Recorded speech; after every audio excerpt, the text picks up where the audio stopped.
السلام علیکم دوستو، آپ دیکھ رہے ہیں MT فضل ٹی وی، جس میں ہم دوستوں کے لیے اسلامی معلومات لاتے ہیں۔ جو آج ہم معلومات لائے ہیں اس میں ہم آپ کو منکر نکیر کے بارے میں سنیں گے اور ان کے سوالات جو میت سے ہوتے ہیں ان کے بارے میں سنیں گے۔ آقا دو عالم صلی اللہ تعالیٰ علیہ وآلہ وسلم نے فرمایا، جو بندہ مجھ پر دن میں 50 مرتبہ درود پاک پڑھے گا، کل بروز قیامت میں اس کے ساتھ مصافحہ کروں گا۔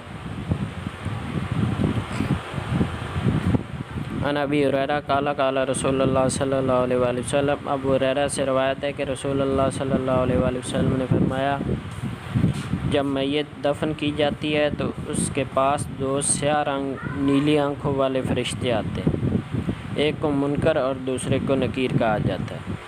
وہ کہتے ہیں، تو ان صاحب کے بارے میں کیا کہتا ہے؟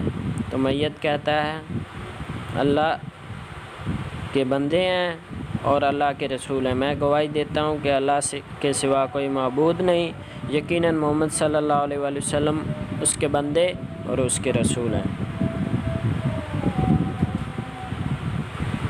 اور پھر وہ کہتے ہیں، تب وہ فرشتے اس کو جواب دیتے ہیں، ہم تو جانتے تھے کہ یہ کون ہے، مگر یہ جاننا چاہتے تھے کہ ان کے بارے میں تو کیا کہتا ہے۔ یہ آقا علیہ السلام کی روایت کا مفہوم ہے۔ پھر اس قبر کی فراخی کر دی جاتی ہے 70 گز میں، یعنی اس کو وسیع کر دیا جاتا ہے، پھر اس کے لیے وہاں روشنی کر دی جاتی ہے۔ پھر کہا جاتا ہے، سو جا۔ کہتا ہے، میں اپنے گھر جاتا ہوں تاکہ انہیں یہ خبر دوں۔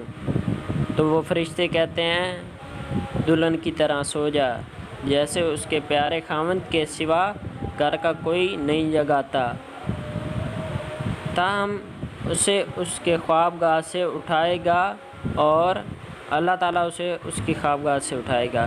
اور اگر وہ مردہ منافق ہے تو کہتا ہے، میں نے لوگوں سے کچھ کہتے سنا تھا، اسی طرح بھی میں کہہ دیتا تھا، میں نہیں پہچانتا انہیں۔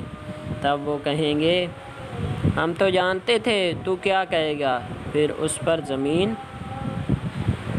پھر زمین سے کہا جاتا ہے کہ اس پر تنگ ہو جا۔ اس قدر تنگ ہو جاتے کہ مردے کی پسلیاں ادھر ادھر ہو جاتی ہیں۔ تو پھر قبر کے عذاب میں ہی رہتا ہے، یہاں تک کہ اللہ اسے اس کے ٹھکانے سے ٹھکانے لگا دیتا ہے، یعنی اسے جہنم میں داخل کر دیتا ہے۔ ایک اور حدیث میں آقا علیہ السلام نے فرمایا،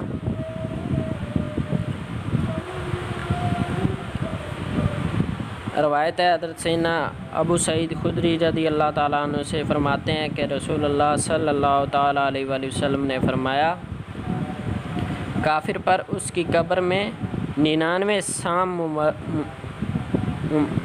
مسلط کیے جاتے ہیں۔ کافر کی قبر میں کتنے سام؟ 99 سام مسلط کیے جاتے ہیں، جو اسے قبر میں قیامت تک نوچتے رہتے ہیں اور ڈستے رہتے ہیں۔ اگر ان میں سے ایک سانپ زمین پر پھونک مار دے تو کچھ سبزہ نہ اگائے، یعنی ان کی زہر کا اتنا اثر ہوگا کہ وہ زمین پر اگر پھونک مار دیں تو زمین آئندہ کے لیے سبزہ نہ اگائے۔ پھر فرمایا، اور اسے درامی، اور اس حدیث کو دارمی نے روایت کیا ہے اور ترمذی نے بھی اس مثال کو روایت کیا، انہوں نے 99 کی بجائے 70 فرمائے ہیں۔ ایک اور حدیث میں آقا علیہ السلام نے فرمایا،